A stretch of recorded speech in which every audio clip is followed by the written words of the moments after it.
Assalamualaikum warahmatullahi wabarakatuh. Sebelumnya perkenalkan nama saya Zikri Abdi Maulana. NIM 2703027.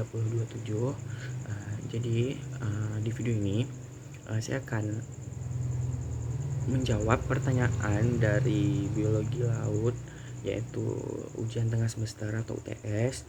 Jadi di sini itu ada terdiri dari 4 pertanyaan. Jadi untuk pertanyaan pertama itu apakah salinitas air laut itu dapat berubah? Jadi untuk jawabannya, salinitas air laut itu iya dapat berubah. Jadi kenapa bisa berubah? Dia itu ada terjadi beberapa faktor. Jadi untuk faktor yang pertama itu ada faktor penguapan atau tingkat penguapannya. Jadi di mana ketika proses penguapan ini dia tuh terjadi di wilayah perairan, di mana volume air itu akan berkurang karena terangkatnya tuh ke udara. Terus ada juga curah hujan, terus ada arus laut, kemudian ada kelimpahan dari makanan yang ada terdapat dalam laut, terus kemudian ada penetrasian cahaya. Terus untuk soal nomor 2 itu apa dampak kecerahan terhadap proaktivitas dari perairan. Di sini menjelaskan tentang dampak.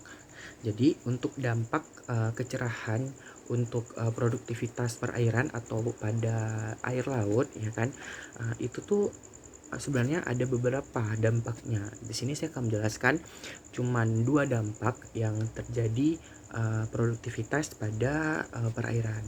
Jadi untuk dampak kecerahan itu, yang pertama itu ada cahaya matahari itu dia tuh memanasi air laut, sehingga dia tuh terjadinya perubahan suhu dan juga berat terhadap jenis dari air laut. Kemudian yang kedua itu dia tuh merupakan cahaya itu dia merupakan sumber energi, ya kan. Cahaya itu merupakan sumber energi bagi proses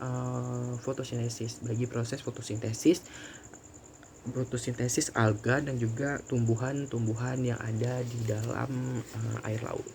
Terus kemudian soal nomor 3 itu soalnya, adakah pengaruh suhu terhadap reproduksi biota akuntik di dalam laut?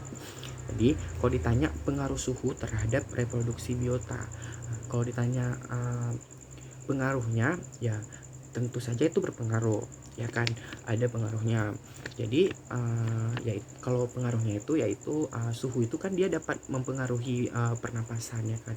Suhu itu dia dapat mempengaruhi pernapasan dan juga pertumbuhan dan juga ada reproduksi, ya kan. Reproduksi suhu yang paling tinggi itu dia tuh dapat mengurangi oksigen terlarut yang dapat mempengaruhi selera makan pada biota laut, atau mungkin contohnya kayak ikan seperti itu. Terus selanjutnya itu ada pertanyaan yang terakhir atau yang nomor 4, ya kan. Pertanyaan yang terakhir itu adalah penyebab terjadinya rip current dan juga cara menghindarinya. Nah, di sini ditanya yaitu penyebab, ya kan. Penyebab rip current.